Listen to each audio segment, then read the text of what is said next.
අද අපි කතා කරන්න ලෑස්ති වෙන්නේ පුතා අපිට භෞතික විද්‍යාව හම් වෙන තුන්වෙනි පාඩම දෝලන තරංග පාඩම waves and oscillations පාඩම.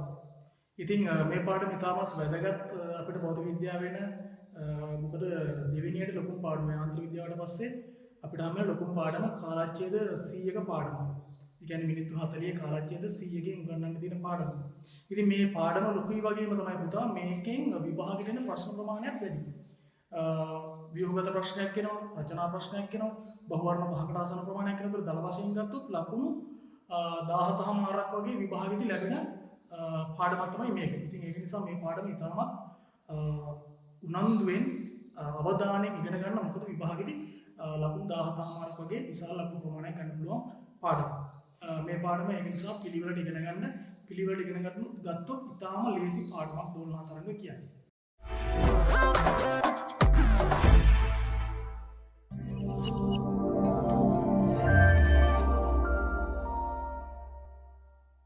අපි එන පාඩම පටන් ගමු.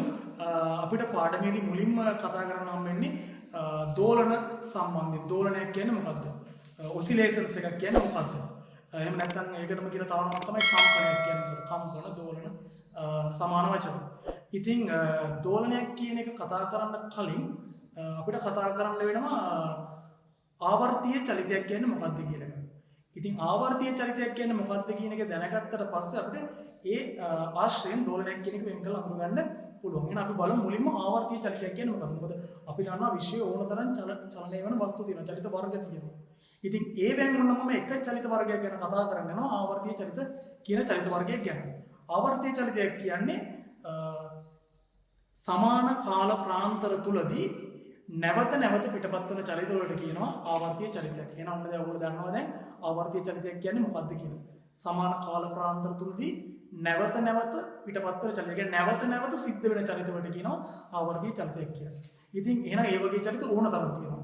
දැන් අපි ස්පිල්ලම් ගහන විදිය සමහර ආවර්තීය චලිතයක් වෙන්න පුළුවන්.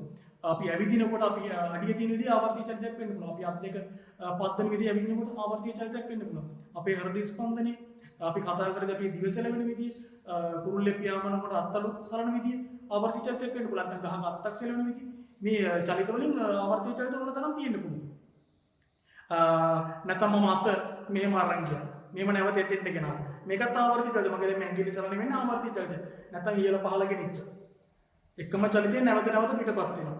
එහෙම නැත්නම් මෙහෙම ඇඟිල්ල අරගෙන එකම චලිතය නැවත නැවත පිටපත් වෙනවා. ඉතින් මේකත් ආවර්තීය චලිතය. ඔය ආවර්තීය චලිතය වෙන විශ්වයේ ඕන තරම් තියෙනවා. අපිට පරිසරය දකින්න පුළුවන් ඕන තරම් ඔය වගේ ආවර්තීය චලිත තියෙනවා. ඔය ආවර්තීය චලිත වලින් තියෙනවා තවත් චලිත කොටසක් වෙන් කරලා අඳුර ගන්න පුළුවන් චලිත කොටසක්.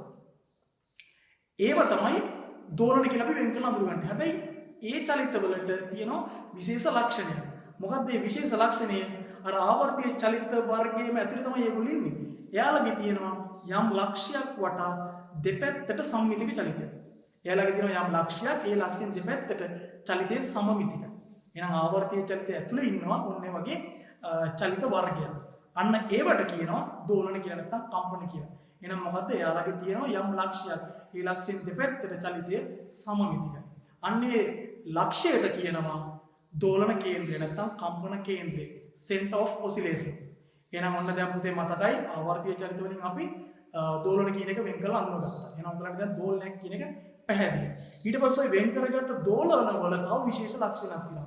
මොකද මේ විශේෂ ලක්ෂණය ඒ වස්තුව දෝලණය වෙන්නේ නැත්නම් කම්පණය වෙන්නේ මම අර කලින් කිව්වා අර දෝලන කේන්ද්‍රයේ දෙසට යොමු වෙච්ච අසමතුලිත බලයක් යටතේ.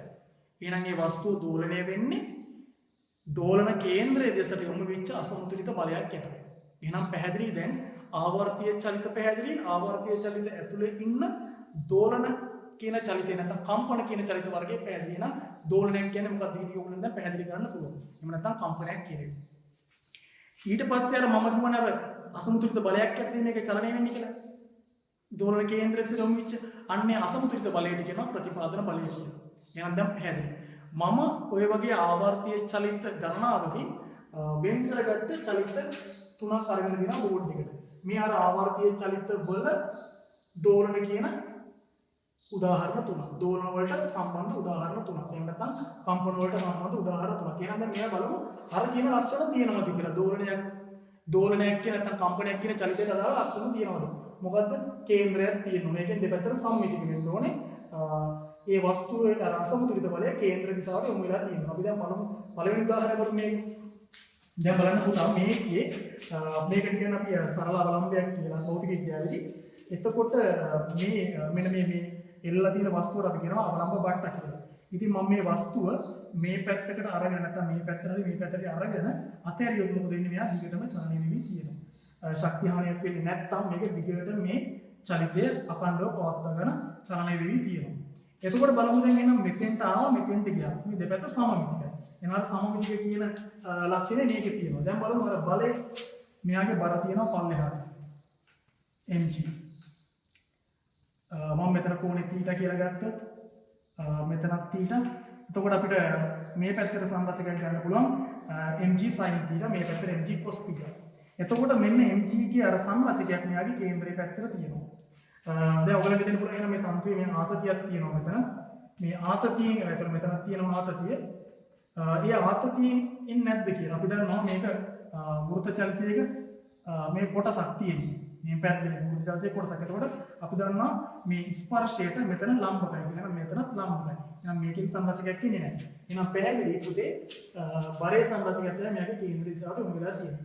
එතකොට මෙයා මේ පැත්තටමත් බරේ සංරචකයේ තියෙන විතර මෙයා යන්නේ මෙහෙට මන්දරේ. මොකද බලය තියෙන්නේ මේ පැත්තට නිසා. එහෙනම් බලය තියෙන්නේ මෙහෙට මෙයා යන්නේ මන්දරේ. මෙහෙට මන්දරේ කියන මේ මෙන්න මෙතන ශනික නිශ්චල වෙනවා. ඊට පස්සේ බලය තියෙන්නේ මේ පැත්තට. මෙයා මේ පැත්තට වේගයෙන් එනවා. ඒතකොට මේ පැත්තට බලය තියෙන නිසා මෙයා යන්නේ ත්වරණයකින්. ත්වරණය කියනකොට වේගයෙන් එන්න වැඩි වෙනවා. වේගය වැඩි නිසා මෙයා මෙහෙට චලනය වෙනවා. මෙහෙට චලනය වුණාම ආයේ මේ පැත්තේ බර තියෙනවා. බරේ සංරචකයක් ආයෙ එනවා. කොහොමද? අර මේ පැත්තට බරේ සංරචකයක් එනවා. ඒ බරේ සංරචකය නිසා ආයෙ බලය තියෙන්නේ මේ කේන්ද්‍රයේ දිශාවට. එහෙනම් මොකද වෙන්නේ? මෙයා මෙහෙට එන්නේ මන්දරේකින්. ඊට පස්සේ මේ පැත්තට බලය තියෙන නිසා මේ පැත්තට ගමන් කරනවා ත්වරණයකින්. එහෙනම් මෙතෙන්ට ආයේ ඊටමත් වේගයෙන් ඇවිල්ලා මෙතන තමයි වේගය උඩරිම වෙන්නේ. එහෙනම් බලය තියෙන හැම වෙලාවෙම කේන්ද්‍රයේ දෙසට. එහෙනම් මේ චලිතයේ දෙපැත්තට සමමිතිකයි. වස්තුව මත බලය තියෙන්නේ කේන්ද්‍රයේ දිශාවට. එහෙනම් මේක දෝලනයක් කියලා අපිට ගන්න පුළුවන්. එහෙනම් මේ අවලම්බ බට්ටගේ චලිතය දෝලනයක් නැත්නම් කම්පනයක් සඳහා උදාහරණයකට අපිට සලකන්න පුළුවන්. ඊට පස්සේ බලමු මේ උදාහරණය මම දුන්නකට සම්බන්ධ කරලා තියෙනවා වස්තුවක්. මේ වස්තුව මම කරන වැඩේ පහළට විස්ථාපනයක් සිදු කරලා පහළට ඇදලා බලයක් දීලා පහළට ඇදලා මම අතරින්න යනවා. මම බලමු පහළට ඇදලා ගත්තාම මොකද වෙන්නේ කියලා. මෙහෙම පහළ අදිනකොට මේ දුන්න ඇදීමකට ලක් වෙනවා. දුන්න ඇදීමකට ලක් වෙනකොට පුතා මොකද වෙන්නේ? මේ දුන්නේ ගොඩ නැගෙනවා ආතති බලය. ඒතකොට දුන්නේ ආතති බලය හටගන්නේ ඉහළට. එහෙනම් ඔන්න කේන්ද්‍ර දිශාවට බලය හටගන්නවා. මම අතහැරපුවා මොකද වෙන්නේ? අර බලය නිසා මේක ත්වරණය වෙනවා. ත්වරණය වෙලා මේ මෙතෙන්ට එන්නේ ඉතාමත් වේගයෙන්. වේගෙන් ආවටස් මොකද වෙන්නේ? දුන්න නිසා මොකද වෙන්නේ? ඊට පස්සේ මෙයාගේ වේගය තිබ්බට මෙයාට ශක්තියක් තියෙන මෙයා චලනය වෙනවා. ඒ චලනය වෙන්නේ කොහොමද? මන්දරේක. මොකද දුන්නේ ඉන්නන්නේ ඇකිලෙනවා. ඇකිලලා උඩම ගිහින් දුන්නේ ගොඩ නැගෙනවා තෙරපුම් බලය. එහෙනම් මෙයා ඉහළට චලනය වෙනවා තෙරපුම් බලය යටතේ. එහෙනම් තෙරපුම් බලයට ඉහළට යන්නේ මන්දරේකින්. මොකද බලය ක්‍රියා කරන්නේ පහළට. එහෙනම් මෙතෙන්ට ඇවිල්ලා මොකද වෙන්නේ? අර බලය යටතේ එයා නිශ්චල වෙනවා. නිශ්චල වෙනකොට මෙයාගේ බලය තියෙන්නේ පල්ලයට මේ දක්වා මෙතෙන්ට එනකොට. එහෙනම් බලය තියෙන පල්ලයට මෙතෙන්ට වඩා බලය තියෙන්නේ ඉහළට. එහෙනම් මෙයා මෙතන ඉහළ පහළ චලනය වෙවි තියෙනවා. ශක්තිය හානියක් වෙන්නේ නැත්තම් මෙතෙන්දි බලය පල්ලයට මෙතෙන්දි බලය ඉහළට. එහෙනම් කේන්ද්‍රයේ දෙසට යොමු වෙච්ච බලයක් යටතේ චලනය වෙනවා. මෙතන කතා කරේ ආවර්තීය චලිත. ඒ ආවර්තීය චලිත වලින් වෙන් කරගත්ත දෝලන. එහෙනම් මේක දෝලනයක් සඳහා උදාහරණයක් කරනවා. මොකද දෙපැත්තට සමමිතිකයි. ඒ වගේම බලය තියෙන්නේ අර අසමතුලිත බලය තියෙන්නේ කේන්ද්‍රයේ දිශාවට යොමු වෙලා. ඊළඟට බලන්න පුතා මේ අවසාන උදාහරණය. දැන් මේකේ මම සුමට පුෂ්ඨයක් අරන් දෙනවා. සුමට මේසයක දුම් දෙකකින් සම්බන්ධ කරලා තියෙන ස්කන්ධයක්. මේ ස්කන්ධය මම මොකද කරන්නේ? මේක පැත්තකට ඇදලා අතරින් යනවා. මේක පැත්තකට ඇදලා ගත්ත අවස්ථාව මේ පිටුම සලකන්න බලන්න. මේ පිටුමේදී මේ දුන්න ඇදීමකට ලක් වෙනවා. මේ දුන්න සංකෝචන වෙනවා. මේක ඇදීමකට ලක් වීම නිසා ආතතියක් හටගන්නවා මේ පැත්තට. මේක සංකෝචන වීම නිසා බලයක් හටගන්නවා මේ පැත්තට. එහෙනම් මෙතනදී බලය හටගන්නේ මේ පැත්තේ. අතහැරපුවා මොකද වෙන්නේ? බල දෙක ඇතුලේ මෙහා මේ පැත්තට චලනය වෙනවා. මෙතෙන් දෙන්නතර අපේ අසමතුලිත බලය යටතේ එන්නේ ත්වරණයකින්. එහෙනම් පුතා ත්වරණයකින් වඩා මොකද වෙන්නේ? මෙතන වේගය උපරිම. එයා මොකද වෙන්නේ? ඊට පස්සේ මේ පැත්තට චලනය වෙන්න පටන් ගන්නවා. චලනය වෙනකොට මොකද වෙන්නේ? මේ දුන්නේ එන්නේ හැකිලෙනවා. හැකිලෙනකොට මොකද වෙන්නේ? දුන්නේ ගොඩ රැගෙනවා තෙරපුම් බලය මෙහෙට. මේ දුන්නේ එන්නේ ඇදෙනවා. ඇදීම නිසා ආතති බලය ගොඩ රැගෙනවා මේ පැත්තට. එහෙනම් මෙයා මේ පැත්තට චලනය වෙනකොට බලය ක්‍රියා කරන්නේ මේ පැත්තට. ඒක නිසා මොකද වෙන්නේ? මෙයා යම් දුරක් ඇවිල්ලා මීට සමාන දුරක් ඇවිල්ලා මොකද වෙන්නේ? ශනික නිශ්චල වීමක් වෙනවා. එතකොට මෙතන නම් මෙතෙන් ඉන්නේ මන්දනයක් කරනවා. බලය ක්‍රියා කරන්නේ මෙහෙට. එහෙනම් මේ පැත්තට යනකොට බලය ක්‍රියා කරන්නේ මෙහෙට. මේ පැත්තට යනකොට බලය ක්‍රියා කරන්නේ මෙහෙට. එහෙනම් මෙයාගේ කේන්ද්‍රයේ දිශට තමයි අර අසමතුලිත බලය ක්‍රියා කරන්නේ පුතා. එහෙනම් දෙපැත්තට සමමිතිකයි අසමතුලිත බලය ක්‍රියා කරන්නේ දෝලන කේන්ද්‍ර දිශට නැත්නම් කම්පන කේන්ද්‍ර දිශට. එහෙනම් මේකත් දෝලනයක් සඳහා උදාහරණයක් වෙනවා. මේ තුනම ආවර්තීය චලිත එකම චලිතය නැවත නැවත පිටපත් කරනවා. ඒවෙන් වෙන් කරගත් අර දෝලන කියන කම්පන කියන චලිත ස්වභාවයට මේ තුනම අයිති වෙනවා. මේ තුන් දෙනාම දෝලන සඳහා උදාහරණ තුනක්. අපිට ඊළඟට කතා කරන්න තියෙන පුතා මේ දෝලණය වන වස්තු වලින් ආය නැවත වෙන් කරගන්න පුළුවන් මේ දෝලණය වන වස්තු සරල අනුවර්තී චලිත හැටියට. එහෙනම් අපි ඊළඟට සරල අනුවර්තී චලිත කියන්නේ මොනවද කියලා කතා කරමු.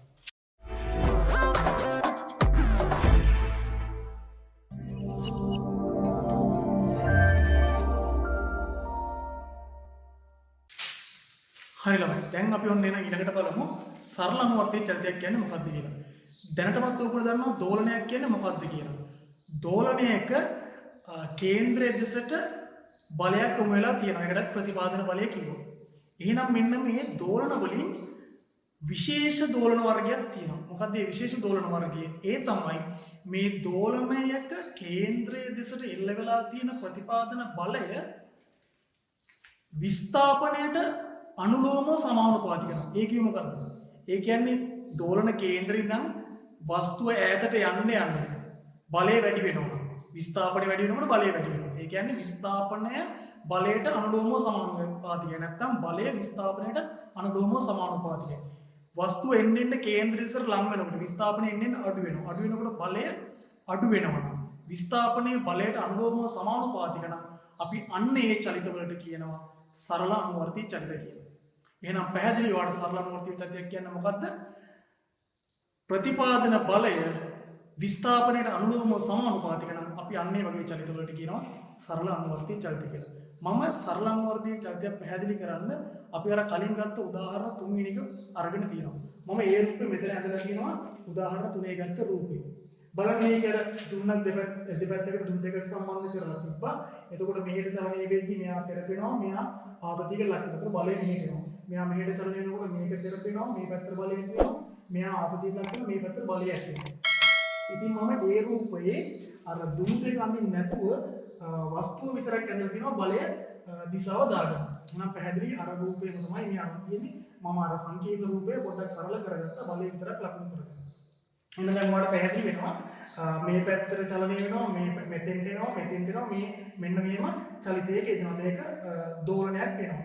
දැන් මේකෙදි සරල අනුවර්තී චලිතයක් නම් කිව්වා මෙන්න මේ බලය මෙන්න මේ දෝලන කේන්ද්‍රය නම් මන්න විස්ථාපනයට අනුලෝමව සමානුපාතික නම් මේක සරල අනුවර්තී චලිතයක් වෙනවා කියලා කිව්වා. ඒ කියන්නේ මේ මයින දුර එන්න වැඩි වෙනකොට බලය වැඩි වෙනවා. මයින දුර එන්න අඩු වෙනකොට බලය අඩු වෙනවා නම් මේක සරල අනුවර්තී චලිතය කියලා අපි පැහැදිලි කරා. දැන් මේකේ ඒ දේ පැහැදිලිනේ. එහෙනම් මේ චලිතය සරල අනුවර්තී චලිතයක්. මොකද වෙන්නේ? මෙහෙට යන්න මොකද වෙන්නේ? මේක තෙරපෙනවා, මේක ආපදිය ලක් වෙනවා. යන්නේ මෙහෙට තල්ලු වෙන්න මේ පැත්තට තියෙන බලය එන්න වැඩි වෙනවා. මේ පැත්තට තල්ලු වෙන්න මොකද වෙන්නේ? මේක තෙරපෙනවා, මේක ඇජින් කරලා ලක් වෙනවා. ඒ කියන්නේ එන්න මේ පැත්තට තියෙන බලය වැඩි වෙනවා. ඒ කියන්නේ මෙයා මේ පැත්තට යන්න බලය වැඩි වෙනවා. මේ පැත්තට එන්න බලය වැඩි වෙනවා. ඒ කියන්නේ කේන්ද්‍ර දෙසට යොමු වෙලා තියෙන බලය වැඩි වෙනවා. ඒ කියන්නේ මයින විස්ථාපනය වැඩි වෙන බලය වැඩි වෙනවා. විස්ථාපනය අඩු වෙන බලය අඩු වෙනවා. ඒ කියන්නේ බලය විස්ථාපනයට අනුලෝමව සමානුපාතිකයි. එහෙනම් අපිට උන සරල අනුවර්තී චලිතයක් කියන එක අපි පැහැදිලිව නිර්වචනය කරගත්තා. එහෙනම් අපිට සරල අනුවර්තී චලිතයක මෙන්න මේ සම්බන්ධය ලියන්න පුළුවන්. මොකද්ද? ප්‍රතිපාදන බලය විස්ථාපනයට අනුලෝමව සමානුපාතිකයි. එහෙනම් මට මේක මෙන්න මෙහෙම ලියන්න පුළුවන්. f සමානුපාතිකයි x කියලා. ඉතින් මම මෙතන සමානුපාතිකත්වය නැති කරන්න නියතයක් දානවා f සමානයි kx කියලා. එහෙනම් මෙන්න මෙහෙම kx කියලා සම්බන්ධයක් අපිට ගන්න පුළුවන් f සමානයි kx. එතකොට මේකේ සම්බන්ධයේ පොඩි වැරද්දක් තියෙනවා. දැන් f සමානයි kx මේ පැත්තගේ සමානයි. නමුත් අපිට දන්නවා දැන් විස්ථාපනයේ මයිනේ යම් ලක්ෂයකින්. යම් ලක්ෂයකින් නම් විස්ථාපන ධන එක පැත්තකට අනෙක් පැත්තට ඍණ. දැන් විස්ථාපනයේ මයිනේ මේ පැත්තට. එහෙනම් මේ පැත්තට විස්ථාපනයේ මයිනේ බලය තියෙන්නේ මේ පැත්තට. මේ දෙක දෙපැත්තකට. නමුත් අපි දන්නවා විස්ථාපනයේ බලය කියන්නේ දෛශික. හැබැයි දැන් මෙතන දෛශික දෙකක් සමාන කරලා තියෙනවා. නියතයකට දිශාවක් නැහැනේ. ඒතර මේ දෛශිකේ මේ දෛශිකයට සමාන වෙන්න නම් අපි දන්නවා දෛශික සමාන වෙන්න නම් විශාලත්වයෙන් සමාන වෙන්න ඕනේ දිශාවෙන් සමාන වෙන්න ඕනේ. දැන් මෙතන විශාලත්වය සමාන කරගෙන තියෙනවා නියතයක් දාලා. හැබැයි දිශා දෙක වෙනස්. එහෙනම් මේ අපි දන්නවා දෛශිකයක් තවත් දෛශිකයකට සමාන නම් දිශා සමාන කරගන්න ඕනේ. එහෙනම් දෙපැත්තට තියෙන දෛශිකයක් මම තව එකක් අනිත් පැත්තට හරව ගන්නවා. අපිට මේ දේ කරන්න පුළුවන් ඍණ ලකුණක් දාන්න. එහෙනම් මම මෙතෙන්ට ඍණ ලකුණක් දානවා. x සමානයි ඍණ kx. මේ පැත්තට ඍණ ලකුණ දැම්මත් කිසි ප්‍රශ්නයක් නැහැ. මේ පැත්තට ඍණ දාන්න તો මේ පැත්තට ඍණ දැම්මත් කමක් නැහැ. මේ kx සමානයි ඍණ f කියලා දැම්මත් ප්‍රශ්නයක් නැහැ. එහෙනම් ඔන්න අපි x සමානයි ඍණ kx කියලා දානවා. එහෙනම් මෙන්න මේක තමයි අපිට ප්‍රතිපාදන බලය සඳහා ලියා ගන්න පුළුවන් සම්බන්ධය. එහෙනම් ඔන්න මේක හොඳට මතක තියාගන්න. සරලවම තලයේ තියෙන වස්තුවක ප්‍රතිපාදන බලය විස්ථාපනයත් එක්ක සම්බන්ධ වෙන සමීකරණය තමයි මෙන්න මේක. දැන් ඊට පස්සේ අපිට තව දෙයක් කරන්න පුළුවන්. මොකද්ද මේ සරලවර්තී චලිතයේ දෙන වස්තු වලට ගණිතමය සම්බන්ධයක් ගන්න පුළුවන්. සරලවර්තී චලිතයේ දෙන වස්තු වලට ගණිතමය සම්බන්ධයක් ගන්න පුළුවන්. අපි දන්නවා දැන් බලය වැඩි වෙන්න ත්වරණය වැඩි වෙනවා. ඒක අපි දන්නවා නිව්ටන්ගේ දෙවෙනි නියමන. බලය අනුලෝම සමානුපාතිකයි ත්වරණයට.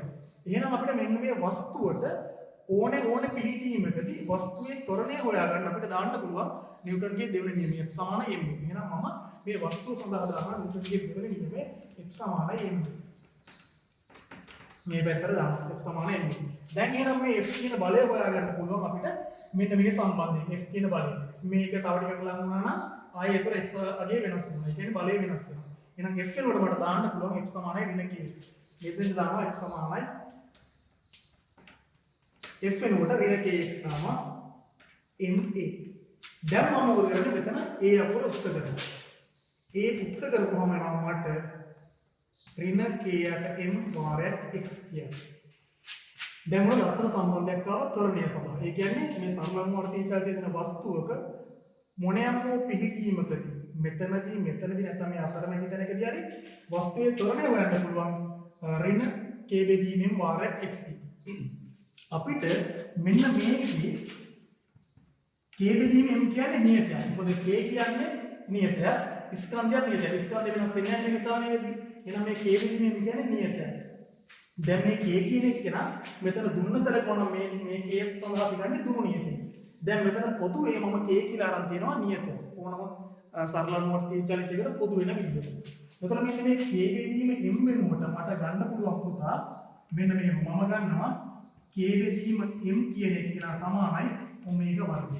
දැන් ඔයගොල්ලෝ ඔයා බලද්දී මේ මොකක්ද මේ ඔමේගා වර්ගය. ඉතින් ඕන තුනක් ගන්න පුළුවන් නෑ. මේකට හේතුවක් තියෙනවා. මේ ඔමේගා වර්ගය ගන්න හේතුවක් තියෙනවා. මොකද මේ සරලවර්තී චලිතයේ දෙන වස්තු වෘත්ත චලිතයකට අනුරූපයි. දැන් ඒක ඉස්සරහට පැහැදිලි කරනවා. ඒතර වෘත්ත චලිතයේ තියෙන කෝණික ප්‍රවේගය තමයි මේ අරන් තියෙන්නේ. ඒක නිසා මේ ගත්ත ඔමේගා වර්ගය කොහොමද මෙතෙන්ට එන්නේ කියන එක පැහැදිලි වෙන්නේ ඉස්සරහට මේ පාඩම දිගටම කරගෙන යනකොට. තව පියවර කීපයක් ඉස්සරහට යනකොට ඔයාලට පැහැදිලි වෙන්නේ මෙතන මේ ඔමේගා වර්ගය කියන එක නාගත්තේ හිතලා අපිට ඕනගයක් නෙමෙයි. මේක වෘත්ත චලිතයට අනුරූප චලිතයක් නිසා. එහෙනම් මට මෙතෙන්ට දාගන්න පුළුවන් k බෙදීම m වෙනකොට ඍණ ඔමේගා වර්ග x. මෙන්න මේක තමයි සරල අනුවර්තී චලිතයකට අදාළ ගණිතමය සම්බන්ධය. එහෙනම් ඔයාට මොකක් හරි චලිතයක් සරල අනුවර්තී චලිතයක්ද කියලා පෙන්වන්න දෙවුවා මෙන්න මේ ආකාරයේ එන විදිහට පෙන්වන්න ඕනේ. එහෙම වුණොත් තමයි ඒක සරල අනුවර්තී චලිතයක් කියලා අපිට සාධාරණව හේතු සහිතව කියන්න පුළුවන් වෙන්නේ. එහෙනම් පැහැදිලි සරල අනුවර්තී චලිතයක් කියලා කොහොමද අපි ඔප්පු කරලා පෙන්වන්නේ. එතකොට මේ x සමානයි m තමයි දාන්න තියෙන මේ චලිතය සමග. x සමානයි m දාපුවම මෙන්න මේ ආකාරයේ ත්වරණය සමානයි ඍණ ඔමේගා වර්ගයේ x කියන ආකාරයෙන් සම්බන්ධයක් ආවනම්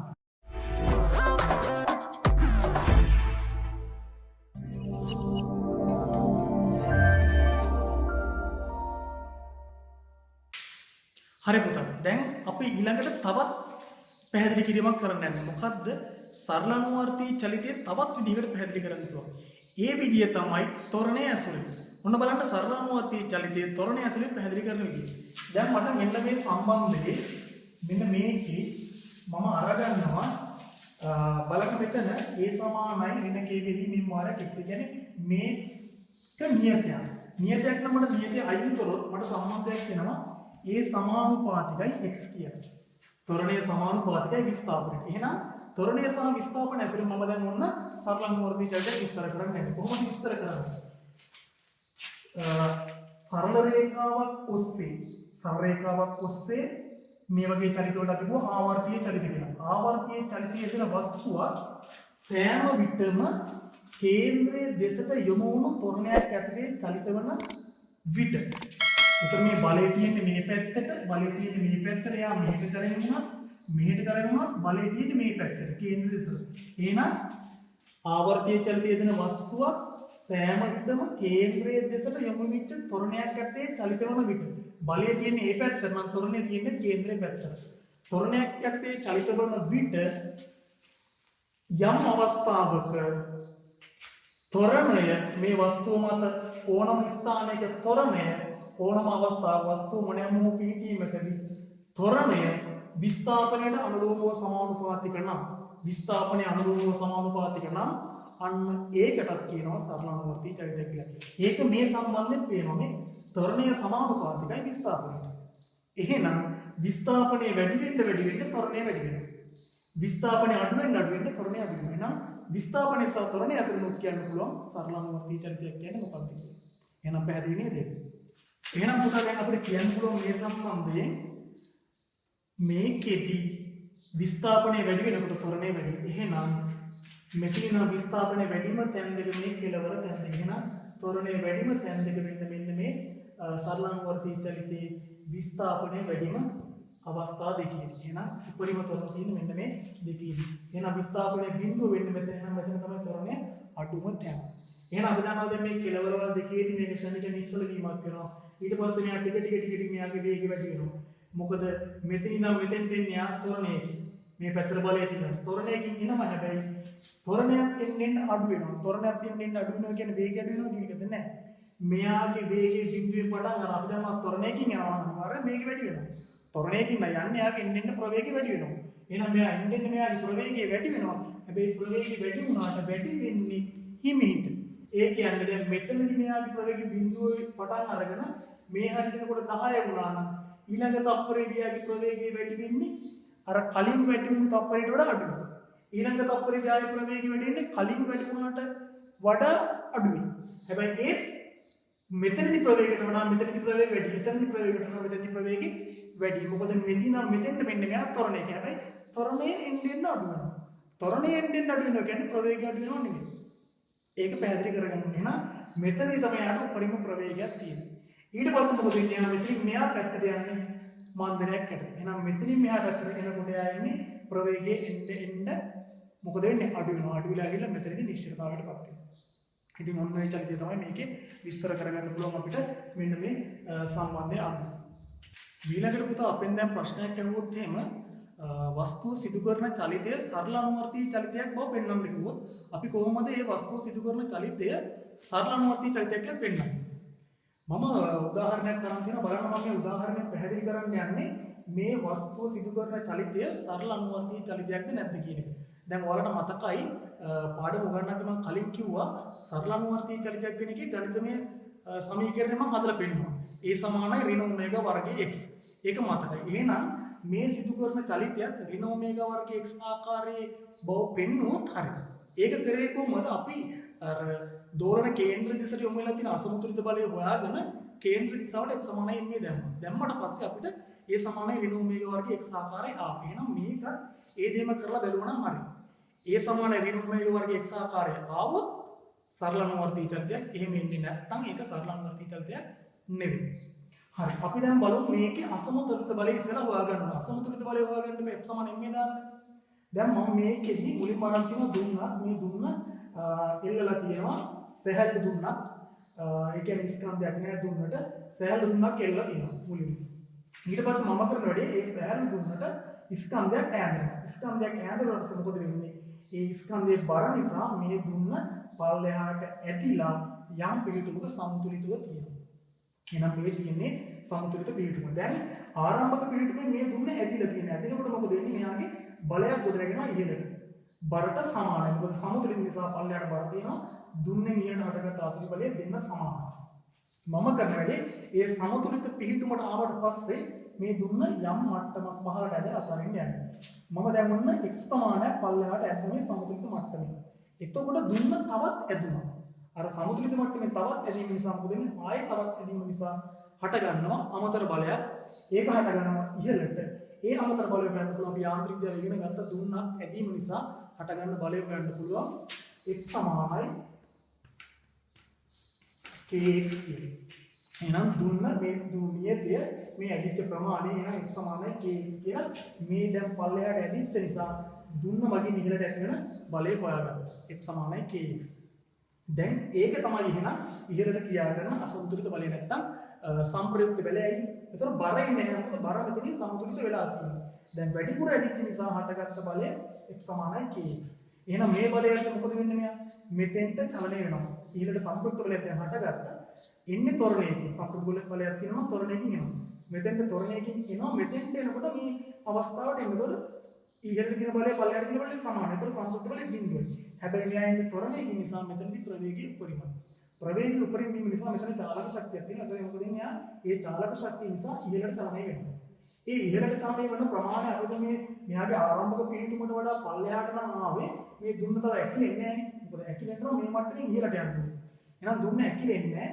එහෙනම් මෙන්න මේ මට්ටමට ආවට පස්සේ දුන්න ඇකිලෙන්නේ නැති නිසා දුන්නේ පල්ලෙහාට බලයක් හටගන්නේ නැහැ. මොකද දුන්න ඇකිලුනොත් මේ තෙරපුම් බලයක් හටගන්නේ. එහෙනම් මෙතනින් දැන් පල්ලෙහාට හටගන්න බලය තමයි බරෙන් හටගන්න mg කියන බලය. මොකද මෙතනදී mg සමතුලිතයි. මේ මට්ටමට ආවම mg සමතුලිත නැහැ. මොකද දුන්න මේ මට්ටමට ආවොත් සමතුලිත වෙන්නේ. එහෙනම් මෙතන බර තමයි පල්ලෙහාට ක්‍රියා කරන්නේ අසමතුලිත බලයේ හැටියට. බැරි වෙලාවක් මේ මට්ටමේ උඩට මේක තව චලනය වුණා නම් අන්න බරත් පල්ලෙහාට ක්‍රියා කරනවා. තව දුන්න ඇකිලීම නිසා තෙරපුම් බලයක් පල්ලෙහාට ක්‍රියා කරනවා අසමතුලිත බලයේ හැටියට. එහෙනම් මේ මට්ටමට ආවම බර තමයි දැන් අසමතුලිත බලයේ හැටියට ක්‍රියා කරන්නේ. මොකද වෙන්නේ? එහෙනම් පල්ලෙහාට තියෙන අසමතුලිත බලයක් මෙයා නම් තොරණේ පල්ලෙහාට එනවා. එහෙනම් මෙතනදී ප්‍රවේගය උඩරින් වෙනවා. මෙතනින් පස්සේ පල්ලෙහාට යනකොට ඇදෙනවා. එහෙනම් බලය උඩට ක්‍රියා කරනවා. එන්නේ මන්දලකින්. මෙතනදී නිශ්චල වෙනවා. එහෙනම් මේක ඔන්න දෝලනයක් සිදු කරනවා. මෙන්න මේ ලක්ෂ්‍ය දෝලන කේන්ද්‍රය කරගෙන. එහෙනම් දැන් අපි ඔන්න දැන් මේ දෝලන කේන්ද්‍ර දිශාවට x සමානයි මේ දාන්න යන්නේ. අපි දන්නවා මෙතන ඍණ ලකුණක් දාන්න ඕන හේතුව මොකද්ද? විස්ථාපනය මනින්නේ පහළට බලය තියෙන ඉහළට. එහෙනම් මේ දෙන්න දෛශික සමාන කරගන්න මේ ලකුණ දැන් අපි කලින් මේ දේ කරලා පෙන්නනවා මොකද. එහෙනම් දැන් මෙන්න x සමානයි ඍණ kx කියලා ගත්තා. දැන් වස්තුව සඳහා x සමානයි ma දාන්න යන්නේ ඉහළට. එතකොට ඉහළට තියෙන බලය තමයි ඍණ kx සමානයි ma. මම මෙතනින් a උත්ත කරපුවාම වෙනවා පුතා k යට m වාරයක් x ඍණ ලකුණක් තියෙනවා. එහෙනම් මෙන්න මේ k බෙදීමේම අපි දන්නවා නියතයක් මේක දුණු නියතේ මේක ස්කන්ධය මේ දෙන්නම නියත එතකොට. එහෙනම් අපිට ඒකට දාන්න පුළුවන් ඍණ ඔමේගා වර්ග x කියලා. එහෙනම් මෙන්න මේක තමයි අපේ සරල අනුවර්තී චලන සඳහා ලැබෙන ගණිතමය සම්බන්ධය. එහෙනම් මෙන්න මේ සිදු කරන දෝලනය, මේ දෝලකයේ සිදු කරන දෝලනය සරල අනුවර්තී චලිතය. පැහැදිලි